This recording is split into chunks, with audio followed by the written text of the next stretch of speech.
Another terror attack in New York City. And I'm going to tell you why I place partial blame for this one on radically far-left New York City Mayor Bill de Blasio and his pal, radical Muslim activist Linda Sarsour.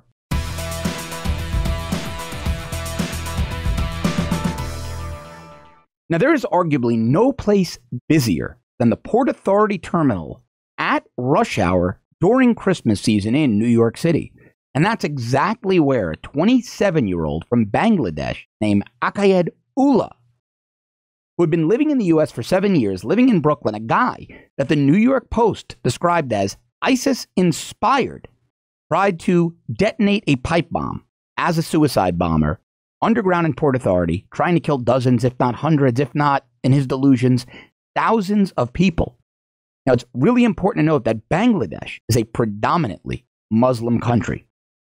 A predominantly Muslim country. And with the guy being described as ISIS-inspired and him using a suicide bomb, the New York City Police Department and their partners at the Joint Terrorism Task Force didn't waste any time in classifying this a terror attack and attributing it to radical Muslim terror. They've been actually great with their public information. The NYPD and their partners in the New York field office of the FBI are really pros when it comes to disseminating this info and bringing public hysteria down, calming the public down. They've gotten a lot of training after 9/11, so kudos to them. I also want to give a big pat on the back to all of the first responders. They were on scene in seconds. There was an incredibly robust response infrastructure with the New York City Police Department and the Port Authority Police Department. And we should give special attention to the Port Authority Police Department in this one. That's their domain, the Port Authority Terminal. They are a great agency. They train very closely and cross-train pretty much daily with the NYPD. Their emergency services unit, like NYPD's, that's what they call SWAT in New York City. They are some of the best in the world at what they do. And let me tell you, they saved many, many lives today, just being there on scene, getting this guy in custody as quickly as they did. But why did I, in my opening, say that I blame Bill de Blasio partially and partially blame people like Linda Sarsour? Well, you have to ask yourself why this attack was even able to happen. How did a guy described as ISIS-inspired live under the radar in Brooklyn for 7 years, get to the point where he could build a pipe bomb, and luckily he failed, but attempt to explode it on a busy rush hour morning during Christmas season in Port Authority Terminal, right smack dab in the heart of New York City? Well, the NYPD, after 9/11, realized they had to get smart. And they started deploying all different kinds of units. They always had the intelligence division, which did outstanding work. But after 9/11, they got very serious. They brought in some former CIA people, and they created the Counterterrorism Bureau. And the NYPD, a bureau, is one tick under the police commissioner's office. That means that the mission is given the highest priority. And counterterrorism is right up there next to patrol and the detective bureau. It's a premier and predominant entity within the NYPD, given equal weight to the cops on patrol and the detectives, meaning it's one of the primary missions of the New York City Police Department and their partners. And so many would argue, me among them, that New York City has one of the best anti-terror infrastructures in the world. And I'll put them against the NYPD and even the CIA in many respects. When it comes to intelligence gleaned inside of New York City, the CIA works very closely with them. So again, how did this guy, with all of this attention, with all of these resources and pros and experts, living and working merely miles away from where he lived, how was he able to slip through the cracks? Well, the answer is very troubling. Now, I say on the show all the time, you've heard me say it on my show here, on other shows on which I'm a guest, that I am a firm believer in profiling and monitoring. And I'm a firm believer in profiling and monitoring because it works. It's constitutional, and there's a lot of precedent. You can go back over 100 years to the turn of the century, and you can find examples of the New York City Police Department using Italian-American detectives who profile, monitor, and infiltrate La Cosa Nostra, the Italian mob. As the years went on, they did it with the Irish mob, the Westies. They profiled Irish men of a certain age range, and they used Irish detectives and federal agents they partnered with to infiltrate the Westies. They do it to the Asian gangs, the Triads. They do it to Hispanic and Latino males when we look at the Colombian cartels or the Mexican drug cartels or other narcotics enterprises. We do it to African American, to black men when we look at the Bloods and the Crips and black gangs and the crack trade in New York City. There is precedent upon precedent upon precedent for profiling and monitoring certain groups when those groups are most responsible for a specific type of crime. unless it's Muslim males.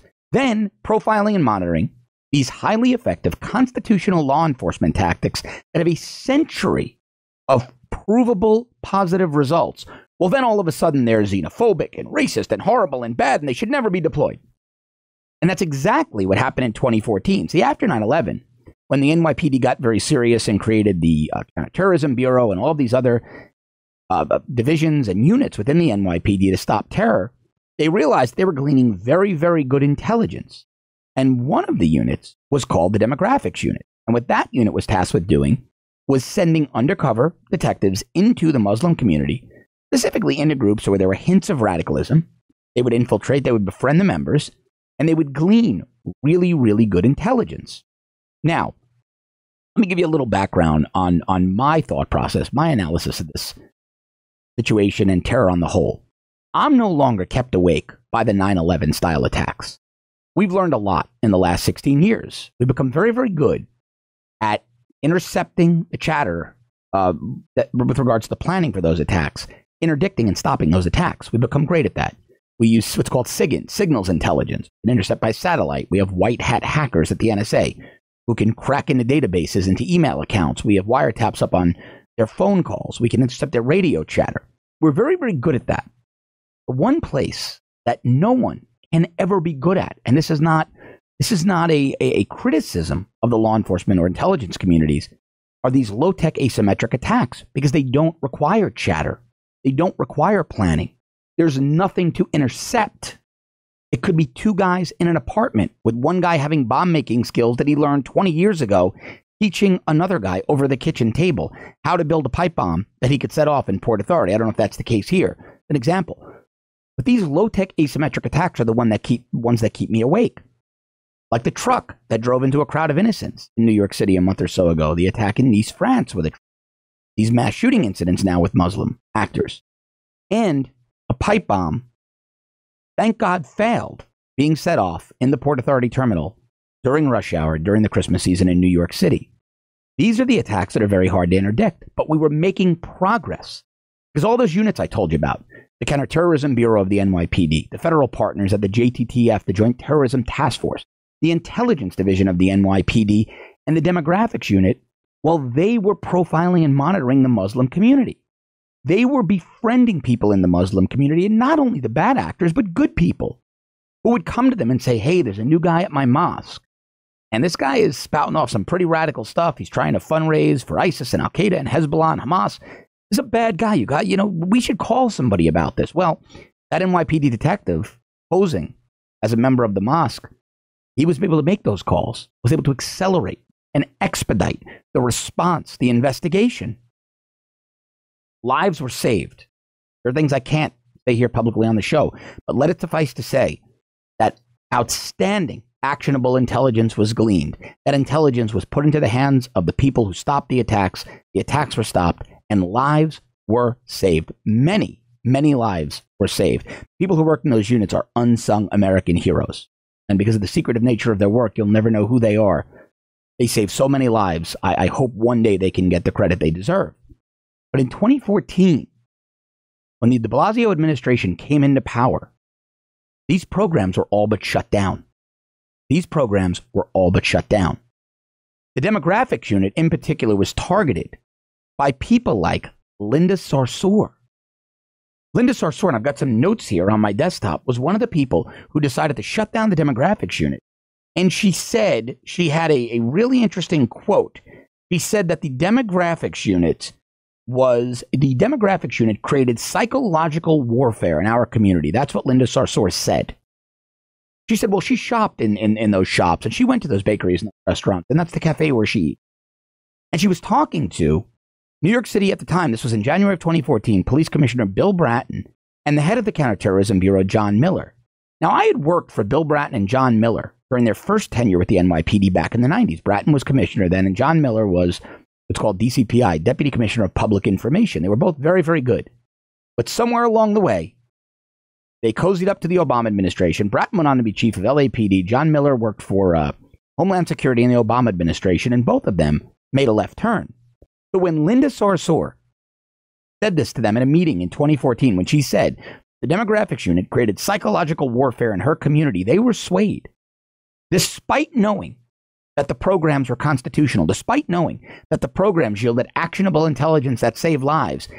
Miller and Bratton, working for Bill de Blasio, allowed Linda Sarsour and other Muslim activists to convince them to shut down the demographics unit, to roll back the confidential informants in the mosques, to do all of the things that were needed to do to glean the intelligence that the large signals and human intelligence operations were never going to glean in these small communities. And that's how we were stopping attacks, because we didn't need satellites interdicting communication. We didn't need hackers going into email accounts. We didn't need wiretaps. Like I said, we had confidential informants in mosques, we had undercover detectives, and they were being told, this guy looks like a bad guy, he seems loyal to ISIS. That woman over there is talking about being a suicide bomber. Now, you remember I did a story a little while ago here on the show about New York City cops being told they're no longer welcome on the campus of Brooklyn College if they need to use the restroom. Well, part of the reason that came to be is that a female detective from the NYPD infiltrated a radical Muslim group on Brooklyn College's campus. They went nuts about that. But prior to that, that same detective stopped two women who were plotting an attack for ISIS in New York City. Both of those women were apprehended. The detective knew what she was doing. She had great intelligence, so she infiltrated this group. And the thank you that the moronic snowflake left-wing students on Brooklyn College campus gave to the NYPD for rooting out terrorists in their campus community was, hey, you're not welcome here. Don't use the restrooms. And that's the moronic attitude of the left. And so why I say that people like Bill de Blasio, like Linda Sarsour, are partially to blame for these low-tech asymmetric attacks is because they took the tools away from the NYPD, from local FBI agents, from all of the other law enforcement agencies in the New York area. They took the tools away that those agencies used to glean the real-time grassroots intelligence needed to stop these asymmetric attacks. And then they sit back and they smile in smug sanctimony as if they did something great. Because while they were protecting the sensibilities of Muslims, and typically only the most radical Muslims are the ones offended by this. I have friends in the community who are good, law-abiding, successful people. They want this monitoring and profiling to go on every bit as much as you and I do. They welcome it. They don't want their kids to be killed in a terror attack either. These are good people. And only people like Linda Sarsour, the most radical leftists, were offended by this, and for that, the program was shut down. And since that program was shut down, we're seeing more and more. Now, it's anecdotal, but my investigator's gut looks at it through a different lens. We're seeing more and more of these low-tech asymmetric attacks, the trucks running into people, the crude pipe bomb, luckily failing in Port Authority. And we're going to see more and more of them. Because if there's no one watching, if there's no one monitoring, if there's no one gleaning the intelligence, then there is no intelligence to put in the hands of the operators who can stop the attacks. And liberals either don't get that, or even worse, they cruelly don't care. They'll push their agenda even if it means dead bodies of innocents. And it's high past time for us to start putting liberals in their place, to start calling them to task and asking them very, very publicly a very simple question. Are you going to continue to put political correctness ahead of public safety? This is really important content, and I want to keep bringing it to you. So please subscribe to our premium service at www.therebel.media/shows. If you're already a subscriber, thanks very, very much. I'll be back with you tomorrow. Thanks for watching.